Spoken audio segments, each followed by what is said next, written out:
to a really interesting event yesterday at St. Thomas University. It was sports tourism in South Florida was the title of it, panel discussion type thing. A couple of people were there. The Orange Bowl committee head, I think his name's Edmund, L. Kehoe from the Miami Super Bowl committee. Alan Fertel is a lawyer for the NFL, and then an interesting guy, Jürgen Menke. Jürgen Maker is what I went to see because he's the business development officer for David Beckham's new team in Florida, Inter Miami. So he was there discussing, traded it very well, obviously pitching it a little bit, but gave lots of really good information, and I got a good feeling from him by the end of the discussion regarding what they're going to do, what their intentions are as a soccer team in South Florida. So anyways, it was interesting. So one of the things that he highlighted, which was really interesting, was the transportation around the stadium. So obviously, Miami in general is a very big place. The transportation is not very good, public transport, I mean. Roads are a nightmare to get around. But he wanted to sort of push the fact that going and attending his games in Miami at that stadium, public transport is what they want to use to get people to this stadium. So obviously ties in quite nicely with Richard Branson just taking over Brightline, which is a train line that goes up and down the east coast of Florida. So Virgin, it's now Virgin Trains over here instead of Brightline. Literally last week, I think.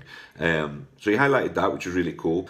One lady asked in the crowd, "Aren't the stadiums that you're building a little bit small?" Let's take a look at that for a second. Stadiums. He's building 2 stadiums. He wants to put one in Miami, which is going to take a couple of years because they've got some roadblocks going on in terms of red tape by the sounds of it, and some infighting with the politicians within Miami. Okay, so that's going to be a couple of years down the road. But they've already signed off on a training facility and a really decent sized stadium of 18,000 people in Fort Lauderdale. The old Lockout Stadium, which is run down, it looks really bad right now. I guess they've signed papers that they're going to demolish that, rebuild it into what will be eventually their training facilities, but in the short term, it's going to be their main stadium for the first couple of years until they figure out the Miami situation. But yeah, one of the ladies was like, well, aren't the stadiums a little bit small, 18 and 23,000, the two stadiums that he's building?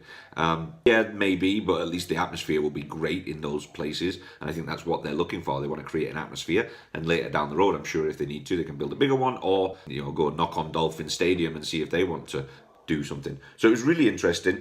I obviously stood up and asked about other uses in my head, potentially rugby in Florida, being able to take advantage of that. So a smaller stadium, perfect for rugby, great for USA Rugby, I think. I always tell everybody at USA Rugby, why the hell do you keep doing games, competitions in general in the north when you just do it down the south all year whenever you want? One of the biggest problems in the north of the USA is cancelling games. I know some games were cancelled this weekend up in the northern regions, Chicago area and stuff like that. I put them up there if they're just going to get cancelled because of snow. It's ridiculous. Come down here, play down here. So now we've got a couple of new stadiums appropriately sized for rugby. And anyway, he answered really positive towards that. He says, yeah, it's going to be used for concerts. Teams, other clubs and things like that could rent it for or lease it for the weekend. My ideal situation would be, hey, let's get an MLR team in there. USA Rugby can use it on a regular basis. It's in great location.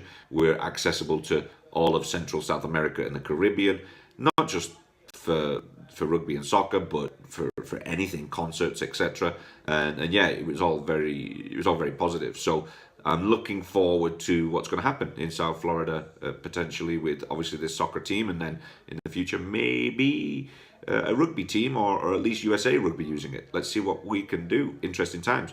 Bex, give us a call, mate, if you fancy getting into rugby down here.